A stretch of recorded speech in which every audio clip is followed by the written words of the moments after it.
Buenas tardes, bienvenidos al tercer episodio de nuestro podcast institucional, Mi Voz, un eco sano y positivo en mi comunidad, de Tecámac, Estado de México. Bien, el día de hoy vamos a presentar un tema principal, el cual es la prevención de las adicciones y como problemática principal, presión de grupo, cómo identificarla y enfrentarla. Bien, hoy nos acompaña una invitada muy especial, ella es Alejandra Vargas, licenciada en Psicología y certificada como coach ontológico y especialista en orientación vocacional. Actualmente cursa la maestría en Educación y Tecnología Educativa en UNITEC y cuenta con una sólida formación académica y profesional enfocada en el acompañamiento emocional y vocacional de jóvenes. Tiene experiencia en grupos de autoayuda bajo el modelo de 12 pasos, así como en acompañamiento de procesos en crisis. Además, ha colaborado como facilitadora voluntaria en el programa C3 del DIF Tecámac y forma parte del grupo Camino de Luz y Vida, donde brinda apoyo en procesos personales y emocionales. Su trabajo se caracteriza por escucha activa, el acompañamiento respetuoso y fortalecimiento de la toma de decisiones conscientes. Hoy nos acompaña para hablar sobre un tema fundamental en nuestra comunidad estudiantil, la prevención de las adicciones y el acompañamiento en procesos de recaída. Maestra Alejandra, muchas gracias por estar el día de hoy en micrófono abierto. Gracias a ustedes por la invitación y pues vamos a comenzar. Bien, bueno, para empezar, ¿qué es exactamente la presión de grupo y por qué es tan común en la adolescencia? La presión de grupo es justamente esta necesidad de pertenencia que tenemos todos y justamente de hacer y generar una comunidad. Recordemos que somos seres sociales, entonces finalmente nuestra tendencia nata es a pertenecer hacia. Entonces, esta pues comienza cuando estamos en busca de nuestra identidad, en esta etapa vulnerable donde estamos aprendiendo a ser quienes somos, ¿no? Estamos buscando referentes y justo por eso somos vulnerables. Si tú te acercas a alguien con la necesidad de pertenecer y le ofreces justamente pertenecer a algo, quizás esa persona que está vulnerable no se pregunta en ese momento si le conviene o no, solamente se guía por esa necesidad de pertenencia. Bien. Entonces, podemos decir que si es, puede haber si está vulnerable la persona, puede haber una necesidad de encajar en el grupo. Es normal sentir la necesidad de encajar y bueno, ¿en qué momento se puede esta presentar? Inicia cuando tenemos nuestra primera poda neuronal, que es en este cambio de preadolescencia, que inicia desde los 10 aproximadamente hasta los 19 años. Sí es natural que tengamos este cambio, este proceso donde comenzamos a cuestionar las cosas que hemos vivido en casa, esas reglas, eso que papá y mamá, que fueron nuestros cuidadores principales o quien sea que nos lo haya implementado en la primera infancia, nos comenzamos a cuestionar si es verdad, si no es verdad, empezamos a experimentar fuera de este entorno seguro y comenzamos a generar, como te decía, esta parte que es nuestra ya, nuestra identidad. Entonces comenzamos a experimentar cosas, comenzamos a querer pertenecer a otros grupos, comenzamos a darle muchísimo peso a las relaciones entre pares. Y ahí es donde comienza esta vulnerabilidad. Yo quiero pertenecer, yo quiero ser como tú, yo quiero hacer lo que tú haces, yo creo lo que tú me estás diciendo, porque si tú me dices que esta experiencia es increíble y que me va a ayudar, entonces yo quiero probarla. Empezamos con esa situación que es natural experimentar. Finalmente somos vulnerables cuando no tenemos bases sólidas o cuando incluso en este proceso nos alejamos de quiénes son nuestros cuidadores principales. De acuerdo. Y bueno, hablando sobre esta presión, bueno, veo que hay presión negativa, pero también puede haber una presión positiva sobre algo. Claro. De hecho, esta presión positiva es ejercida por personas que nos modelan justamente actividades deportivas, actividades sanas, alimentación saludable. Esa puede ser una presión positiva que finalmente ejerce sobre nosotros esta necesidad de pertenencia. Si a mí me interesa lo mismo que a ti o tú eres capaz de generar en mí esa apertura, esa presión para que yo tenga la necesidad o el gusto por el deporte que tú estás practicando, eso es una presión positiva. Si por algún, no sé, en algún momento tú encuentras algo que a ti te encantó y que te hizo mucho bien o te ayudó a salir de una situación que yo estoy viviendo y me la compartes, esa es presión positiva. Bueno, bien. Volviendo a la presión negativa, ¿cómo es posible que a veces pese más? Ahora, bueno, gracias a querer pertenecer a un grupo de amigos, entiendo que puede llegar a pesar más esa presión de que te digan consume esto o vente para acá, pero esa presión puede pesar aún más que la de presión familiar por no de calificaciones, comportamiento, amigos. Claro, recordemos que nuestro cerebro siempre nos va a llevar a esta parte donde nos sentamos felices, nos sintamos más tranquilos, nos esforcemos menos, vamos a tener esa necesidad fisiológica acerca de, pues por ejemplo, generarnos dopamina o estas sustancias que nos hacen sentir en bienestar, en tranquilidad, muchas veces en situaciones de riesgo, ¿no? Adrenalina.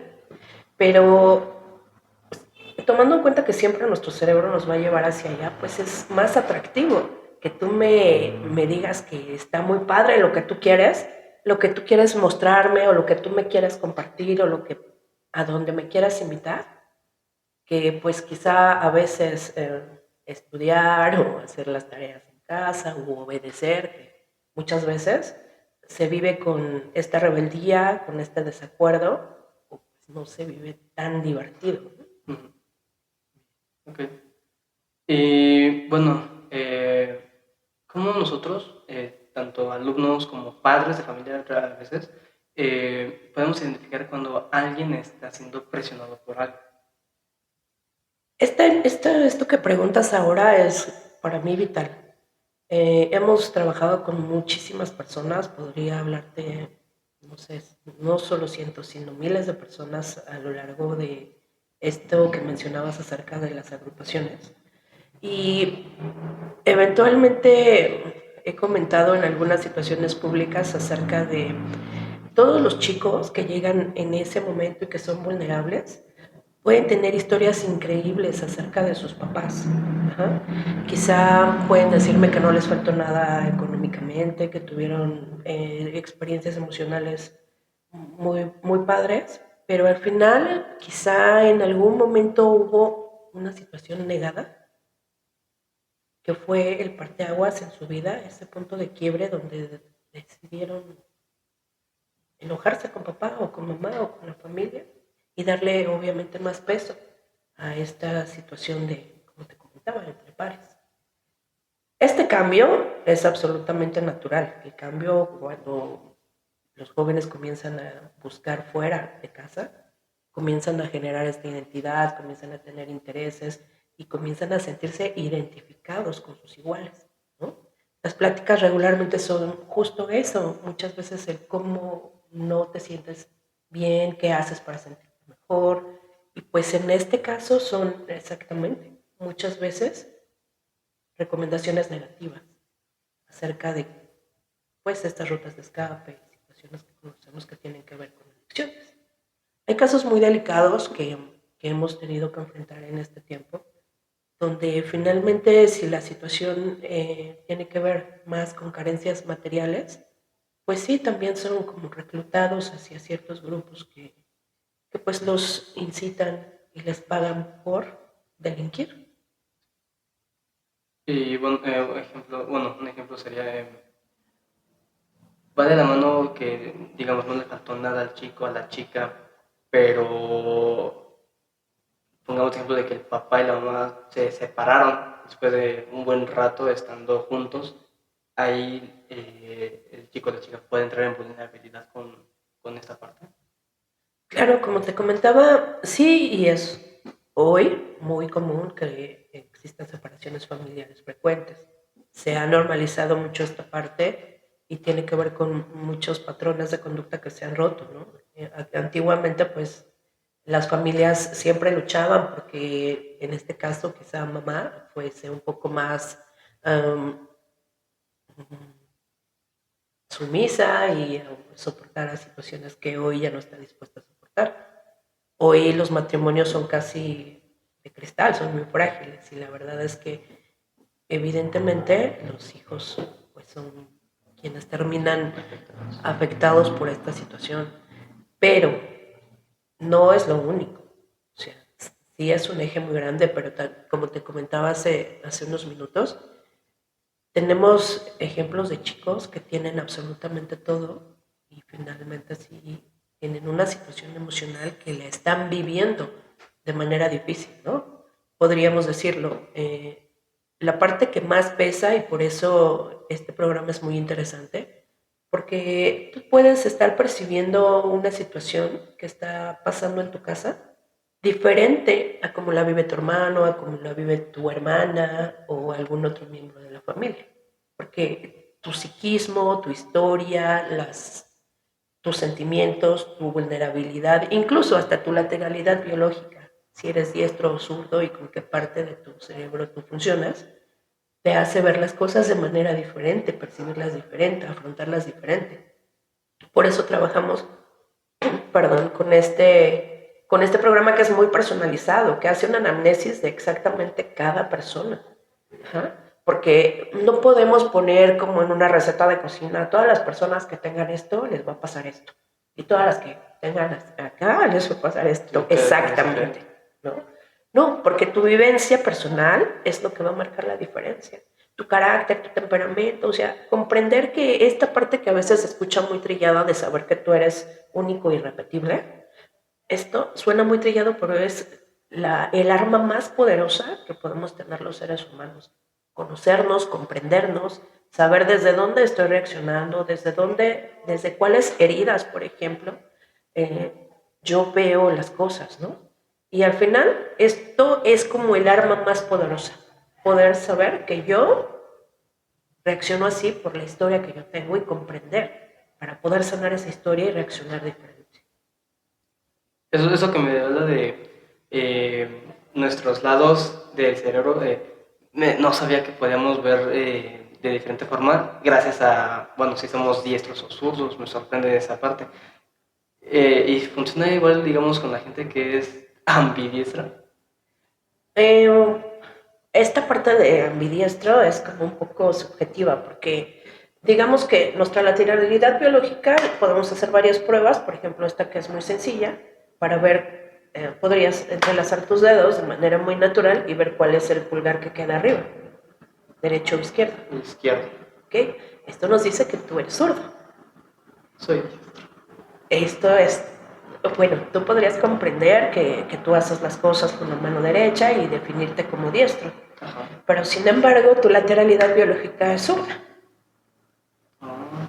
Hay muchas pruebas que nos indicarían y nos podrían dar pues justamente la certeza de que tú eres zurdo, aunque pues hoy tengas, como te digo, la facilidad de realizar tus tareas o ya estés como programado para hacerlas con la mano derecha.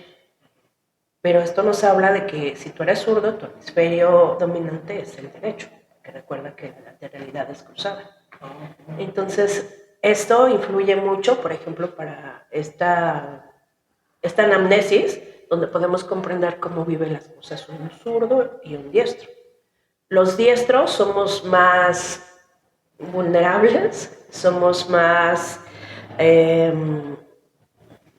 reactivos, los zurdos son más tranquilos, tienen por ahí como que más análisis acerca de las cosas, pueden llevárselo más tranquilo. Los diestros somos explosivos, reactivos. Ajá.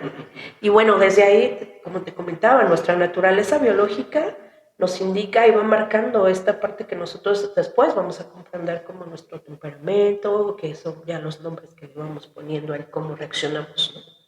Pero está influido por esta parte. Recuerdas que ¿no? Sí. Tenemos un cerebro más matemático, otro más analítico, otro más reactivo, otro más emocional. Ajá. Y habla de nuestros hemisferios. Justo eso. Tu hemisferio dominante es el que va a marcar cómo tú vives la vida, cómo ves las cosas, cómo reaccionas. Wow. Es muy interesante impresionante, la verdad. Eso no era un dato que yo conocía. Eh, Ahora, sobre la presión. Ya, bueno, sabemos que a veces la presión es como que más directa de que te obliguen, o no obligar como tal, pero que tú sientas que indirectamente estás forzado a hacer algo que tú no quieras, en el caso de que seas consciente de que esto está mal. Pero digamos que se puede llamar como una presión silenciosa o indirecta. Me comentas si me parece un poco, o no sé, destacable el decir, tienes la conciencia de que está mal. Ajá. O sea, si tienes la conciencia, no lo haces, ¿no? Si tú eres consciente de lo que va a suceder y las reacciones, o en este caso, sí, las respuestas, todas las, todo lo que va a venir después de que hagas eso, ahí tú estás consciente. Sí. Y entonces, pues cualquiera que esté consciente decide no hacerlo. Por ejemplo, si yo te dijera en este momento, te doy un arma y dispárate, ¿qué diría tu conciencia? No, pues no, me desvío. Claro. Y al final, si tú no estás consciente y yo te convenzo de que sí lo hagas, ¿qué pasaría? O sea, claro que tú no quieres desvivirte. Eso no es lo que en realidad quieres ni es lo que estás buscando. Por eso, justo, llegué a esta edad donde no es que tengamos una conciencia. Estamos formando, estamos viviendo experiencias nuevas, estamos experimentando. Y justamente te decía esto, es importante la credibilidad del otro y ese peso que tiene sobre mí, ¿no? Tengo que admirar una parte de ti, tengo que sentir algún interés o afinidad hacia lo que tú haces, como para que yo sea influida por lo que tú me pides. Entonces siempre tiene que existir esta parte de vulnerabilidad. Muchas veces entre pares no existe en tanto esta malicia, pero finalmente sí tiene estas consecuencias. Al final es como justo inconsciencia de ambos. Y bueno, sobre la vulnerabilidad, también cuenta la autoestima de cómo se percibe uno mismo. Claro, y recordemos que finalmente la autoestima va generándose conforme a las vivencias, volvemos a esta parte, ¿no? ¿Cómo te percibes tú? ¿Cuál es tu autoconcepto? ¿Cómo escuchaste acerca de ti en tu familia? ¿Cómo percibes tu lugar justamente en esa familia? Nos hemos encontrado con personas, incluso hoy adultos, que no sienten tener un lugar en su familia, que no tuvieron esa pertenencia de decir yo soy el mayor, yo soy el menor, yo soy el último, yo soy el número 10 de las familias que antes eran grandes, ¿no? Cuando tenían esta situación de que pues, los hijos eran cuidados, los más pequeños, por los más grandes. Sí. Ni siquiera tienen exactamente conciencia plena de quiénes son sus padres, porque quizás su padre fue no quien le dio la vida, sino la persona que estuvo a cargo de su crianza, puede ser el hermano mayor. Entonces, esta pertenencia, esto que percibes tú de ti mismo,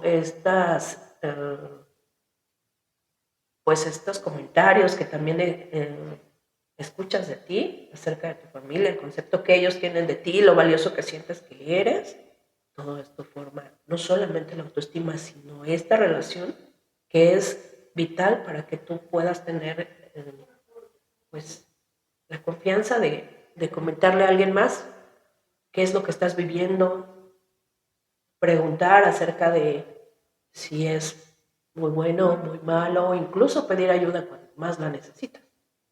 Lejos de eso, que debieron haber fomentado los padres, existe una gran lejanía. Me siento juzgado, siento que no vale lo que yo opino, siento que quizá todo el tiempo me critican, me minimizan. Yo le decía un día a un chico, ¿cómo te sientes? Me comentaba, evaluado todo el tiempo, pero reprobado. ¿Sí me entiendes? Sí. O sea, todo el tiempo me están haciendo exámenes, pero siempre repruebo. Siempre. O sea, no he tenido una experiencia de sentir que lo que yo hago es importante, es valioso o estuvo bien. Siempre es como un te falta. No es lo suficiente. No es suficiente. Entonces, eso es lo que justamente va minando. ¿Cómo podemos tener un chico con autoestima cuando los cuidadores principales están reprobando, juzgando, reprimiendo o descalificando todo el tiempo? Creces con un autoconcepto muy pobre, creces muy vulnerable y la primera vez que tú escuches que sí puedes hacer algo, pues esta parte que te mueve del pertenecer y de sí sentirlo, esto que te decía que nuestro cerebro, perdón, nos pide estas experiencias, esta secreción de algo satisfactorio, de sentirme querido, de sentirme importante, de sentirme feliz, va a pesar más y anula la conciencia. Todavía no hay. Así como me platicaron del caso de ese chico, durante su experiencia, eh, el alcoholismo también entra parte de presiones u otras sustancias. En mi experiencia, tristemente he visto que el alcoholismo no es tan necesario que sea una presión. El alcoholismo se ha convertido en una tradición. O sea, tú sabes, por ejemplo, si te invito a una fiesta, ¿qué va a haber? Alcohol. Claro, ¿no? Y por ejemplo, en el caso particular de la vida que nosotros llevamos hoy lejos del alcohol, hacemos fiestas grandes donde no hay una gota de alcohol. Entonces, el estigma de fiesta, alcohol y permitido, porque bueno, es como la droga permitida, la que ponemos en la mesa, la que está en tu casa, en una vitrina. Ajá, la que muchas veces tu papá te va a decir, toma un poco para que sepas, experimentes la sensación y no... Te quedas con la duda. Es como una droga permitida, esto creo que ni siquiera es o necesita presión. La parte incoherente viene cuando el adulto dice, yo tomo, pero tú no tomes. Porque hace daño, ¿no? O porque no está bien. Y entonces ahí, pues todos tendríamos que preguntar, y si no está bien, ¿por qué lo haces? ¿No? Entonces te digo, ahí considero que ni siquiera se necesita presión. Es algo que parece natural, que no pasa nada, que papá y mamá lo hacen, que los adultos lo hacen, que parece cool, que me hace sentir que no corre peligro. Entonces considero que ahí, pues no hay más que al revés. O sea, no es presión, es parte de algo que ya... Ya está ido acumulando parte de Sí, nuestra sociedad. sí, sí. Incluso el pensamiento de cuando yo esté grande voy a tomar cervezas o voy a emborracharme como mi papá o incluso ya sea que sabe, ¿no? Ya me tomé unos traguitos y ya sentí que... Y lo están hablando chicos de 6 8 años. Hay que hablar de eso de ya está normalizado. Pero también hay otras cosas que están normalizadas. Ejemplo, pues marihuana y estas cosas. No sé si se puede decir marihuana, ya la dije. Pero al final, hace muy poco tenía la vivencia con mi hijo pequeño, Max, de 11 años. Me dice, mami, es que mi amiguito hizo un rollito de papel y me dijo, vamos a fumarlo como lo hace mi papá.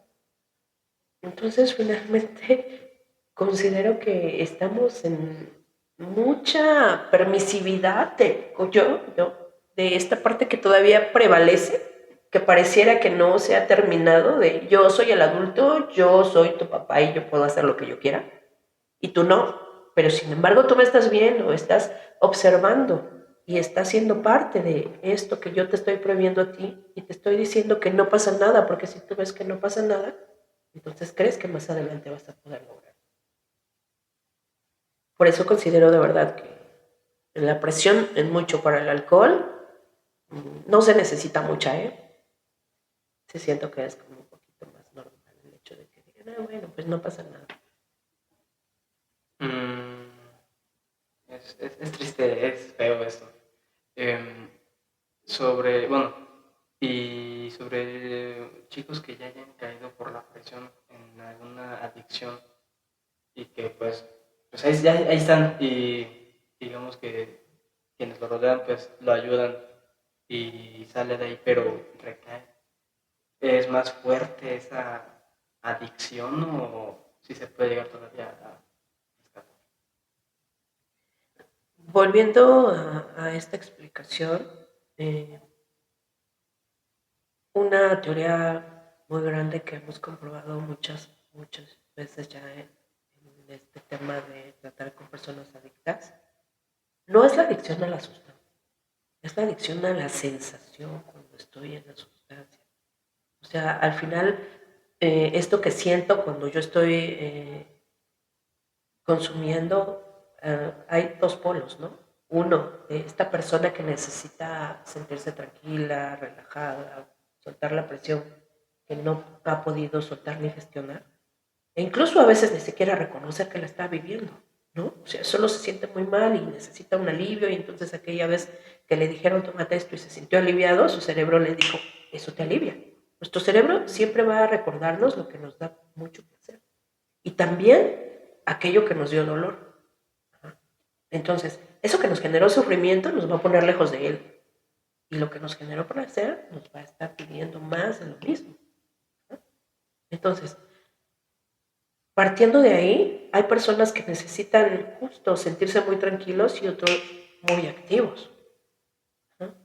Una de las situaciones más fuertes que viví fue de un chico que estuvo 12 años drogándose y sus papás jamás se dieron cuenta de que estaba consumiendo. Cuando tuvo de verdad crisis y situaciones ya muy fuertes, es que empezaron a darse cuenta, pero preguntaron, ¿y desde cuándo? ¿No? Cuando él dijo, tengo 12 años así. Tú preguntas, ¿en dónde estaba la atención de los papás en ese momento? ¿No? Obviamente, sabemos justo, y volviendo a nuestro cerebro reptil, que todas las situaciones que nos causen una alerta, una alarma, un peligro, pues van a ser las que ocupen el mayor porcentaje de nuestra atención. Y si en este caso en casa hay problemas familiares, una discusión continua, golpes o violencia, pues obviamente que ahí es donde está centrado toda la atención y pues muchas veces es donde los hijos pasan a segundo plano. O sea, muchos dicen, bueno, pues llegaba a dormir, comía, venía, iba a la escuela. A veces no estamos ni siquiera seguros de que fueron a la escuela, pero bueno, parecía que todo estaba normal. Pero en realidad no. Ajá. Entonces, hablando de esto, él siempre decía, yo quería consumir para sentirme fuerte, porque yo ya no quería que mi papá siguiera violentándome. Un día me tomó con el martillo y me martilló. Y entonces yo me prometí que cuando yo pudiera, yo iba a hacerle lo mismo. Ajá. Entonces, en el consumo de esa sustancia, él sentía ese poder para poder enfrentar a papá. Y ahora era quien le decía, ahora somos pares. Así lo sentía. Ahora estoy de tu tamaño, estoy más corpulento que tú, ahora soy fuerte, ahora no soy ese niño. Y él buscaba constantemente ya no sentirse así. Por eso consumía marihuana, ¿no? Sino Algo ya más reactivo. sustancias más reactivas. Bueno, ante estas cosas, ¿cómo se pueden enfrentar? Más específico volviendo al tema sobre presión, nos encontramos vulnerables, decididos a hacer lo que nos están diciendo porque pues queremos pertenecer al grupo de amigos, tener algo más en común, de poder decir de que no, es que me hizo esto padre, pero ¿cómo se puede enfrentar este problema? ¿Te refieres a fortalecernos para no ser víctimas de la presión social negativa? Ok. Pues mira, primero tendríamos que comenzar a trabajar estas partes que tenemos como historias dolorosas, estas situaciones que nos hacen, pues, no sentirnos cómodos con nosotros mismos, ¿no? Una técnica que está hoy muy, bueno, tiene el nombre, ¿no? Mindfulness. Muchas personas dicen, bueno, ¿y qué es mindfulness, no? Atención plena. Ok, ¿y cómo se logra la atención plena? ¿O a qué te refieres con atención plena? Entonces, nosotros lo llamamos autoconocimiento. Es estar pendiente de ti. ¿Cómo estás en este momento? ¿Cómo te sientes? ¿Qué estás pensando? ¿Cuáles son esas sensaciones que tienes en tu cuerpo? Muchos cuando hacen pues ese escaneo, me dicen, me están temblando las manos, me están sudando, tengo mucha presión en la espalda, me siento contracturado. ¿Por qué? Si estás aquí sentado frente a mí. Pues porque no sé por qué, ¿no? Y empezamos con esta parte de adentrarte a ti, encontrar tus respuestas. ¿Por qué te sientes así en este momento si no viene un león corriendo detrás de ti como para que esté hiperactivado tu sistema nervioso, ¿no? Y tú dirías, pues, porque no le he avisado a mi papá que estoy aquí, ¿no? Porque ya es tarde y tendría que estar en otro lugar y estoy aquí y eso me va a generar, no sé, un regaño, una sanción. Ajá. ¿A dónde voy? Hacia que tú sabes en lo profundo por qué estás como estás, qué estás sintiendo, cómo te estás percibiendo en ese momento. Esa, vuelvo a repetir, es la herramienta clave de la vida. Que tú, independientemente de tu entorno, porque claro que hay situaciones muy difíciles, familias muy difíciles, pero regresamos a esta parte donde tú eres un ente único. Tú como ente único puedas tener ese dominio de ti mismo y primero el autoconocimiento. ¿Por qué estoy así? Y eso que te está poniendo así, resolverlo de inmediato, a la brevedad posible, para que ya no te siga generando. La incoherencia en la que vivimos es no resolver lo que nos está generando las situaciones emocionales. Ajá. Habemos personas que tenemos años con una situación emocional que incluso ya se somatizó, ya se convirtió en una enfermedad física, porque es un problema no resuelto. Justo por eso muchos arrastramos esas heridas de infancia, esos momentos pues que nos cambiaron para siempre, que no pudimos nunca resolverlos y que los seguimos arrastrando. Que entonces a partir de ahí dejamos de ser nosotros mismos. Nos adaptamos biológicamente para sobrevivir y en esa supervivencia necesitamos justo, ¿no? La aceptación, necesitamos todo lo que nos indica la pirámide de Maslow, ¿no? Y no podemos llegar justo a esa autorrealización si no hemos cubierto los niveles de abajo. Es muy difícil. Si no comprendemos eso, pues siempre vamos a ser vulnerables. Me habla sobre la pirámide de... ¿Cómo se llama la pirámide? Maslow. Maslow. Bueno, yo no la conozco. ¿Nos podrá hablar sobre esa pirámide? Pues nos habla de las necesidades básicas, ¿no? Las primeras y las de abajo son. Sí. Es que le iba a hacer así, a ver, y bueno, no pausa, no podemos. Bien, y bueno, ya para finalizar sobre este tema, eh, ¿qué mensaje nos podrá dejar a nosotros sobre o qué recomendaciones nos da sobre este tema? Primero, invitar a todos a que tengamos estos momentos de autoconocimiento diarios. Podría ser por medio de meditación, de mindfulness, a lo mejor un poco de journal, que es escribir un diario emocional para darte cuenta de cuáles son tus puntos vulnerables, de cómo estás manejando tu emocionalidad el día de hoy, ¿no? Y pues comprenderte a ti, comprenderte es aliviar muchas cosas, comprender que sí es real esa necesidad de pertenecer, pero al final sí necesitamos tener un para dónde voy, ¿no? Unas bases que sean no rotundos, las cosas que de verdad en ti estás experimentando en este autoconocimiento, que no te ponen bien, que no aportan nada a tu vida, que no suman hacia lo que tú tienes como meta, como escalera de vida, no van hacia ese camino. Y sí las sabemos, sí podemos identificarlas, sí nos damos cuenta de aquello que nos genera ansiedad, de aquello que nos trae consecuencias negativas, sí la vemos. Entonces al final, en este espacio que puedas darte de autoconocimiento, de poder platicar con alguien que te ejerza presión positiva o que sea un ejemplo más hacia lo que tú estás buscando como tu ideal de vida, poder platicar con esa persona, tener a lo mejor esos referentes más centrados, ¿no? Y obviamente acercarte bastante más a la comunicación con tus padres. Esa es vital. Ellos son personas que siempre van a estar para ti.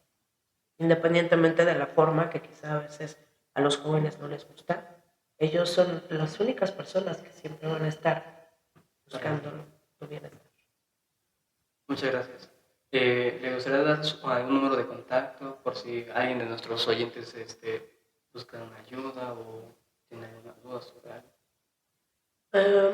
Claro, mi número telefónico es 7712-02-6050. Muchas gracias por ver este episodio. Nos estaremos viendo en la próxima. Muchas gracias, profesora. Gracias por la invitación. Hasta luego. Gracias.